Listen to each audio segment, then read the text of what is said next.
101 વાતો વિજ્ઞાન સમજની. લેખક શ્રી યશવંત મહેતા. ડાયનાસોર ક્યારે નાશ પામ્યા? સ્ટીવન સ્પિલબર્ગની ફિલ્મ જુરાસિક પાર્ક પછી દુનિયાભરમાં પ્રાગૈતિહાસિક પ્રાણીઓ ડાયનાસોર વિશે ઘણું કુતૂહલ જાગ્યું છે. મૂળે હાલની પૃથ્વીના કોઈક પહાડો વગેરેમાં ખોદકામ કરતા કરોડો વર્ષ અગાઉ જીવી ગયેલા કેટલાક વિરાટકાય પ્રાણીઓના અવશેષ મળે છે.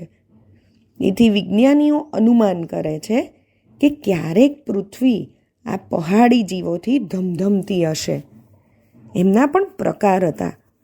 કેટલાક ખૂબ રાંક હતા તો કેટલાક અતિ ખૂંખાર હતા. ઘણા વિરાટ ડાયનાસોર ઉડતા પણ હતા. આમ તો વિજ્ઞાનીઓએ તેમના અલગ નામ રાખ્યા છે.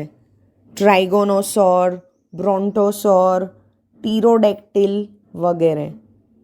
કહે છે કે આશરે 6 થી 7 કરોડ વર્ષ અગાઉ આ તમામ ગંજાવર પ્રાણીઓ નાશ પામ્યા.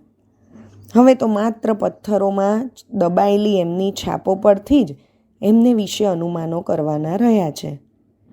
એ પ્રાણીઓ કેમ અને કેવી રીતે નાશ પામ્યા એ વિશે કશી ચોક્કસ વૈજ્ઞાનિક માહિતી નથી. આથી એમના અંગે અનુમાનો જ કરવા રહ્યા. વિજ્ઞાનીઓએ ડાયનાસોર વર્ગના ગંજાવર પ્રાણીઓના સમૂળા નાશ માટે પૂર, ધરતીકંપ, જ્વાળામુખીઓના વિસ્ફોટ જેવા કારણો આપ્યા છે. આવો કોઈ પણ પ્રસંગ આખી પૃથ્વીને આવરી લે એવડો મોટો હોવો જોઈએ, કારણ કે ડાયનોસોર તો આખી પૃથ્વી પર હતા. પૃથ્વી એની લાંબી હયાતી દરમિયાન અનેકવિધ આબોહવામાંથી પસાર થયેલી છે. ક્યારેક હિમયુગ આવ્યા છે, જ્યારે પૃથ્વી બધી બરફના થરોથી છવાઈ ગઈ છે. ક્યારેક ગરમી એવી પડી છે કે જળચરો સિવાય બધા પ્રાણી ખતમ થઈ જાય. ક્યારેક એવા જીવાણુઓ અને વિષાણુઓ એટલે કે બેક્ટેરિયા તથા પેરાસાઇટ અને વાયરસ પેદા થયા છે, જેમણે આ ગંજાવર જીવોનો શોથ વાળી દીધો હોય. કદાચ ખોરાકની તંગી નડી ગઈ હોય. કોઈક વિજ્ઞાનીઓએ વળી પરગ્રહમાંથી આવેલા કોઈ રોગાણુઓને આ સાર્વત્રિક વિનાશ માટે કારણભૂત ગણ્યા છે.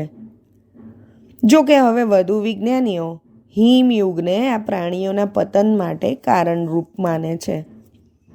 કદાચ આપણું વિજ્ઞાન વધુ આગળ વધ્યા પછી આપણે ડિનોસોર વંશના પ્રાણીઓ વિશે વધારે વાંચીશું.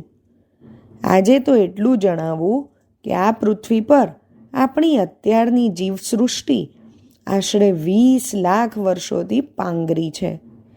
એ અગાઉ ડાયનાસોર તો 10 કરોડ વર્ષો સુધી પૃથ્વીના ધણી હતા. આવજો.